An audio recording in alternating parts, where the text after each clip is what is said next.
According to court documents, it was placed in a shopping cart. A fuse was lit and that bomb went off. But investigators say he left something behind, a fingerprint.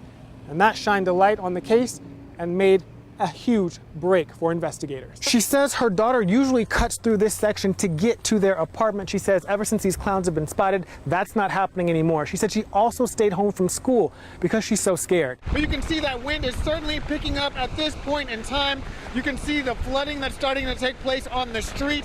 Coming up out of the darkness and into the light. What we're now seeing here in downtown Charleston now that some power has been restored. Well, administrators say that students will be able to record themselves performing different exercises. They'll then upload that video so that the teachers can see them. They'll provide feedback and even allow the students to retake some of the tests so that they can demonstrate mastery. Organizers say to celebrate 20 years, they say it's also to promote a more family-friendly environment, and it's all free. If you take a look around out here, you can see that there's already a makeshift memorial for this family, for the boy and for his mother, who was found dead early this morning here in this park. If you look at some of the doors, part of the doors are missing because all of that glass has been smashed by people protesting from that night. Now, this really started as a peaceful protest. Certainly, it didn't end that way. A bad wreck indeed. If you try to even look through this vehicle, you can see it's very difficult to do that. Now, charges are pending in this wreck, but that's only half the battle for this driver. And sheriff here in Henderson County says no more warning. So, if you're caught burning a pile of leaves like this one, you can be sure you're going to get a ticket. Friday night, the Blue Ridge Parkway, and the beginning of a murder investigation. I'm flabbergasted. For several hours, the focus on this area near mile marker 393. That's between Hendersonville Road and the Brevard Road Bridge. The victim in this case, all we know is that it is a juvenile. No. Justin, no.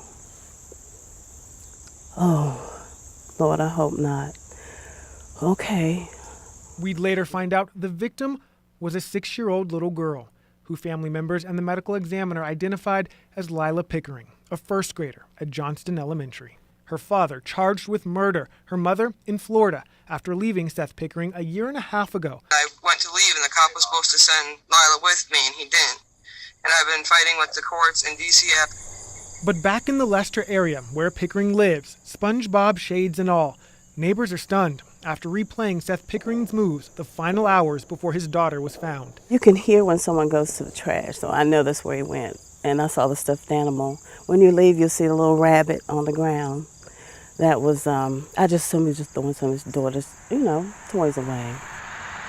Hours later, Captain John Elkins with the Buncombe County Sheriff's Office says the park rangers noticed a vehicle parked on the parkway, not in a pull-off.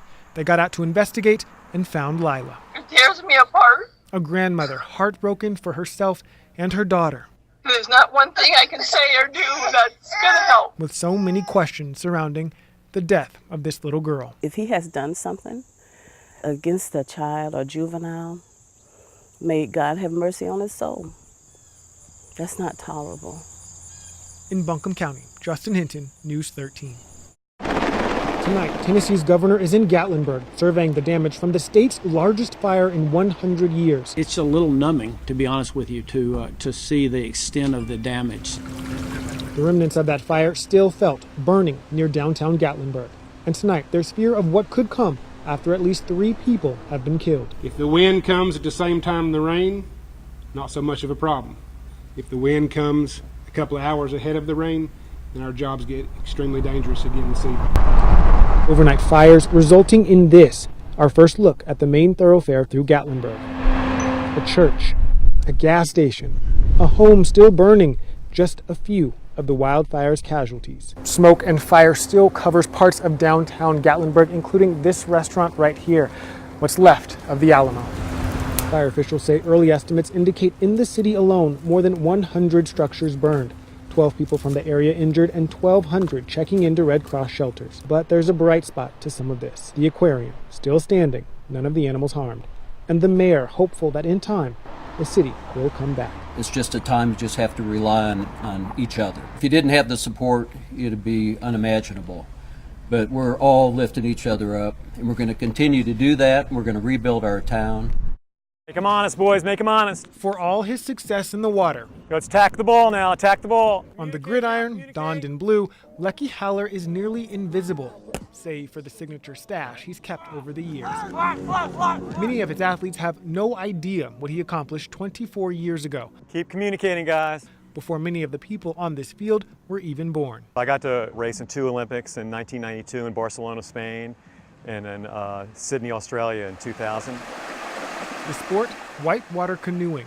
His best finish came in '92, just off the medal stand in 4th, with his partner, Jamie McEwen. That's McEwen in the front, Haller in the back. Those moments are so special and become part of you and make you what you are.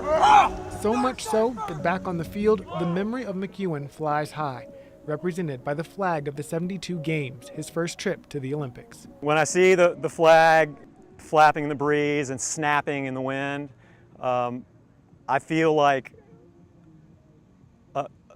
the friend that I raced in a boat with for 6 years, just 6 inches away from me, is still here, even though he's passed on.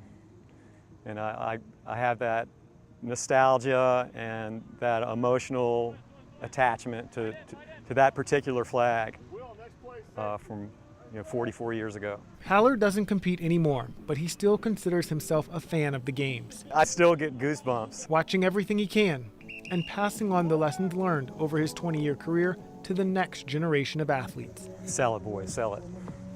Whether they're the next Olympic great or putting on pads at Asheville School for the first time. If you can give them 1 or 2 tidbits that they can use for the rest of their lives, and they come back and they tell you that it really helped, that's gratifying. A love that continues day in and day out. Get to the ball! Get to the ball! In Asheville, Justin Hinton, News 13.